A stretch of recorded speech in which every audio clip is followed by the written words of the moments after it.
I'm sure you remember how to FOIL from Algebra 1, but when you involve imaginary numbers, that can be a little bit more difficult. So we'll go to the big board, do a quick lesson on the value of I, and then I'll solve the problem. I can take on 4 values.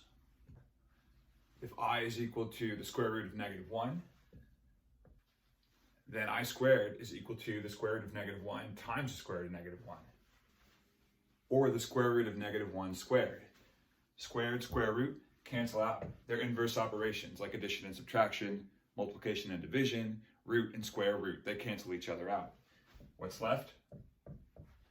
I squared -1. What you see here in blue and in red is also true, and it's pretty interesting, but you don't need it for this problem. There is something deep and important and profound going on here for later on in mathematics.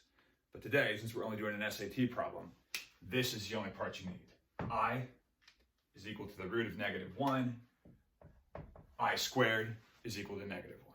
Okay, here we go. Let's FOIL it out. First, outer, inner, last. Real values in red, complex or imaginary values in blue. 7 times -2, -14.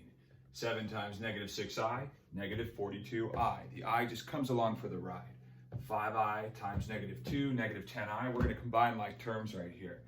5 times -6 is -30. I times I is I squared. Why is it in purple? Because remember, I squared is something new. I squared equals -1. That's going to help a lot. Combine the like terms. -52i, -30i squared with I squared equal to -1 just becomes +30. -30 times -1, +30. We're so close. -14, +30. That's 30 minus 14. Final answer, 16 minus 52i. There it is.